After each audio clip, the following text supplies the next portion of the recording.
Grief births monsters, and tonight you'll meet every one of them. A quiet funeral portrait melts into a clawed sigil as bass rumbles underfoot. Hereditary exploded onto screens in 2018, hailed as the film that left critics trembling and audience seats empty long after credits. Its Rotten Tomatoes score soars in the 90s, yet few can finish it without whispering, "Never again." It all starts with a funeral. Grandma Ellen, matriarch of the Graham clan, finally gone.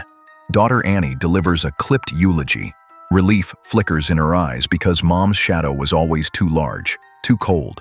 Back home, Annie's workshop overflows with perfect dollhouse miniatures, each room mirroring her life with surgical precision.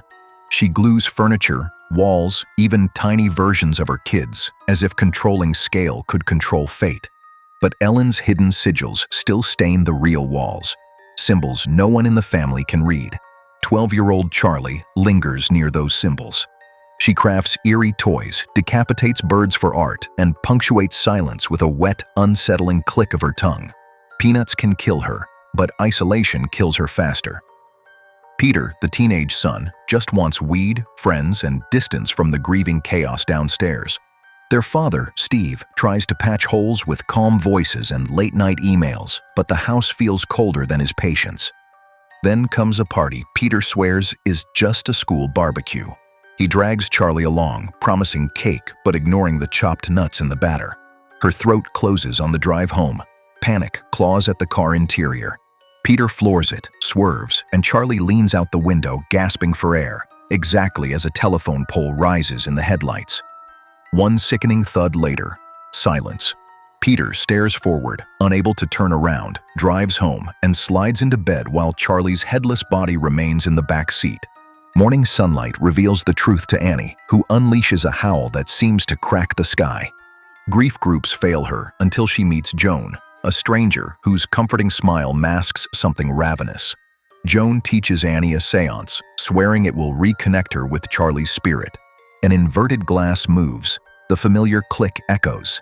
Candles flare. Peter hears the click at school.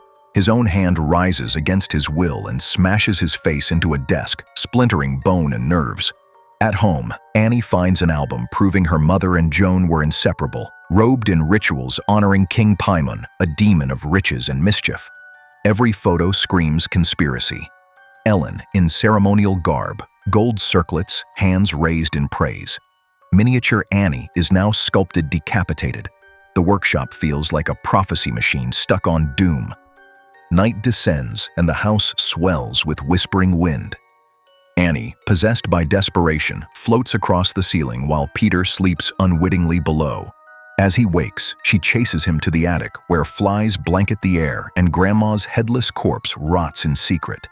In a corner, Annie lifts piano wire to her own neck and begins sawing with mechanical resolve, eyes full of apology Peter will never understand. He bolts for the window. A chorus of naked cultists blocks every exit below. Peter leaps, body plunging, soul suspended. A shimmer of light, Charlie's displaced essence, slides into him mid-fall, crowning him host.